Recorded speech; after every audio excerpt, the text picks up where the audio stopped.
بريز غانم عابد شروبه كاري سياسي نهال استوديو ميفاني منه بريز غانم تو بخيراتي الله بالخير. البته رويترز دبيجه رويترز اجانس که دنگو باسنه هند فرماندارین سربازی گوتیوان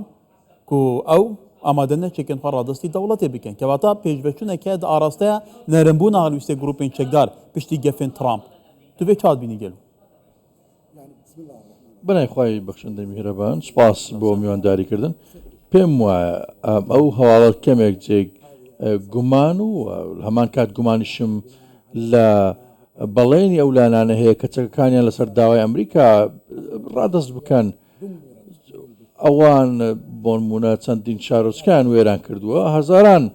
عراقی بەهۆی ئەو جەنگ و ڕبڕمونانە ئاوارە بوون پێشمان وایە ئەوانە کات بەفیڕۆ دەدەن و کات دەکڕن بۆ ئەوەی بتوانن ئەوەی کە دەیانەوێت ئەنجامی بدەن چ لە لایخوانی خۆت ئێران بێت واتە دۆناڵد ترامپ ئەگەر ئەو لایەنانە ڕژد بن ڕاستگۆ بن لەسەر ڕادەستکردنی چەک ئەوە لەو کاتە دەبێت ئاوارەکان لە جورفی سەخر و ناوچەکانی کە بگەڕێنەوە کەواتە ئەو میلیشیانە جڵەوی ئەو ناوچانیان کردووە لە ڕاستیدا پێچەوانەی ئەوە دەبینین کە باز دەکرێت لە سامەڕا سەر ئەوەی سامەڕا ژنگێکی تەواو سون نییە بەڵام دەبینین خواستێک هەیە بۆ ئەوەی سامەڕا ببێتە پارێزگا بە ناسنامەیەکی شیعی من باوەڕم بە بەڵێنی ئەو پێکهاتانە نییە ئێران ئێستا لە پێگێکی لاوازە دوومانجی هەیە کە هەفتێکی پێدا تێپەڕیوە بۆ ئەوەی وەڵامی خۆی بداتەوە ئەمریکا پێم وایە من زۆر گومانم هەیە زۆر نیگەرانم کە ئەو سیناریۆیە وەکو سیناریۆی 2014 دووبارە بێتەوە پلانێک هەبێت بۆ ئەو میلیشیانە پاشەکشێ بکەن داعش و پێکاتەکانی دیکە بخزێنە ناوچەکە اینجا ئەو کاتە ئاماژە بۆ ئەو ببن ئاماژە بۆ بکەن کە شانەوەی میلیشیاکان بۆ کاری دروستبوونی ئەو هێزە ڕوان سودمەند بێت لەما بله کەواتە سپاس بەرفرێتە بەحسابی پرسێ کرد هەڵبەتە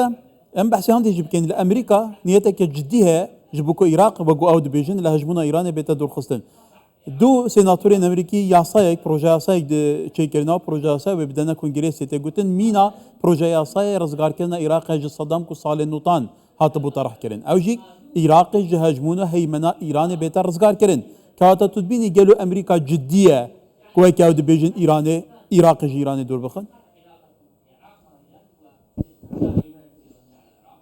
يعني بالتاكيد هناك صراع ما بين بەدڵنیاییەوە من لانەی هەیە لە نێوان ئێران و ئەمریکا لەسەر زەوی عراق هەیە ئەمریکا دەیەوێت بۆ ئەوەی ئێران لە تەواوی کارتەکان کە میلیشیاکانیشن بەری بکات لە بەرامبەر ئێران دەیەوێت هەژمونی خۆی لە گۆڕەپانی سیاسی عراقی بەرفراوان بکات بۆ ئەوەی فشارەکان ئێران نەگرنەوە بەڵام پرۆژەی ئازادکردنی عراق لە سەردەمی کلینتۆن بوو پرۆژەیەک بوو بە هەمان شێوە خراببووە ڕوو نفذ المشروع عام 2003 لكن لە 2003 دوای 5 ساڵ جێبەجێ کرا لەم کێشەکە لەوە نییە کە دەبینین هەڵوێستێکی فەرمی نییە وەزارەتی دەرەوە هیچ جۆرە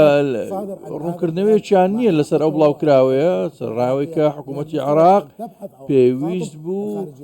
لەگەڵ وەزارەتی دەرەوەی ئەمریکا لە ئاخافتندا بوایە و قسان بکردایە واتە هیچ هەڵوێستێکی سیاسی دیپلۆماسی نییە ئەمە شوا دەکات کە بەڵێ ئوستاد شتێکی هەیە وەزارەتە دەربەیە عێراقی نەڤە شارتیەک و مەترسیە هێرشین ئیسرائیل بەسەر عێراقی هەنە حتا سەرکردن بڵند بوو نمونە نوری مالیکی بگرە خەزعەلی بکە ئەوێتن بەحسیاندە دکەن کو عێراق لە هەمبەر پرسگرێکێکە جددیە دابەشبوونێدایە حتا تێگوتن کو دبە سیستەمێوی سیاسیجی بگواردن کەواتە ئەvە چاوایە گەلو دوبێ چاوت بینی يعني بالتاكيد اليوم بەدڵنیاییەوە ئەمڕۆ دەبینین کە من بلانە نێوان ئەو میلیشیانە و ئیسرائیلیان کە لە 7 ئۆکتۆبرەوە دەستیان پێکردو بڵاوکراوە هەیە لەلاەن ئەو میلیشیانەوە کە باستەوە دەکەن ئەوان هجومی سەر هێرشی سەر ئیسرائیلیان کردووە ئەمریکا بە پشتبەستن بەو دەستێوەردانە یاخود ئەو کاریگەریە حکومیانە کە هەیە ڕۆڵی خۆی جێڕا پێم وایە لەو کاتە کاتێکی زۆر سنووردارە پێشم وایە ڕوبەڕووبوونەوە لە نێوان ئێران و ئیسرائیل ئەگەر هەیە ڕووبداتەوە لەگەڵ ئەمریکا و ئێرانیش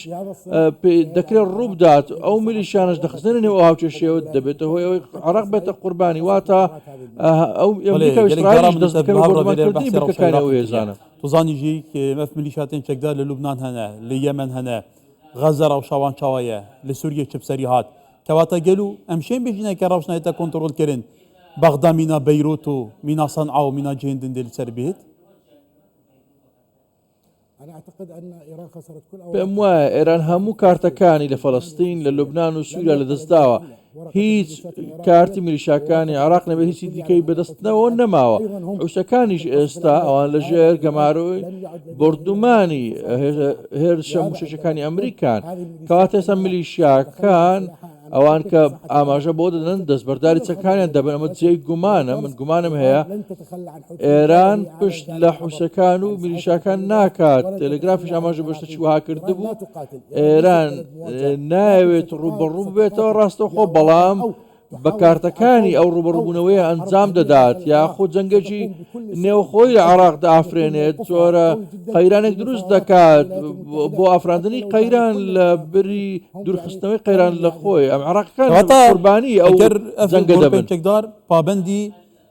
ئەوێ نەبن یا ئەمریکا لێ دەخوازە تایبەتی ترامپ و دی چارچوب بێڤان گواردنên دراماتîkê ku li Rojhilatê Navîn heye niha jî Netanyahu li Amerîkayê helbete berdewam behsê guhardin û veguhardinên Rojhilatê Navîn dike gelek caran bêguman hêma bû Iraqê jî tê kirin kewata dî çi bi serî vî welatî digel. انا اعتقد ان زياره نتنياهو پێم وایە سەردانی نەتەنیاهۆ بۆ واشنگتن ئەو بابەتەیەک لای دەکاتەوە تەنانەت شێوازی لێدانی هێرشەکانی ئیسرائیل بۆ سەر ئێران یاخود میلیشیاکان ئادەگرێتەوە یاخود نایەک لای دەبێتەوە لە هەمان کات هەڕەشەکانی ئێرانیش دوێنێ کە خامنایی تەواوی وڵاتانی کەنداوی هەڕەشەی لێکردن بێزگە لە سعودی ئەمە دەرخەری شتێکی دیکەیە لە هەمان کات پێمان وایە سعودیە نێوانگیری دەکات لە نێوان ئێران و ئەمریکا بەڵام تەواوی ناوچەکە لە بەردەم جەنگێکی بەرفراوانە وڵاتانی کەندا و تەواوی بەرژەندەکانی ئەمریکا لەژێر هەڕەشان ئەگەر بەو شێوەیە بێت کە ئێران ئاماژەی بۆ دەکات وڵاتی کەنداوهان کە هاوپەیمانی بەهێزی ئێران لە قەڵم دەدرێن وەکو قەتەر بۆ نمونە دوێنێ قەتەریش لەو هەڕەشانە بەدەر نەبوو کە لەلایەن خامنەییەوە دەرکران خوازیارنی لەو جۆرە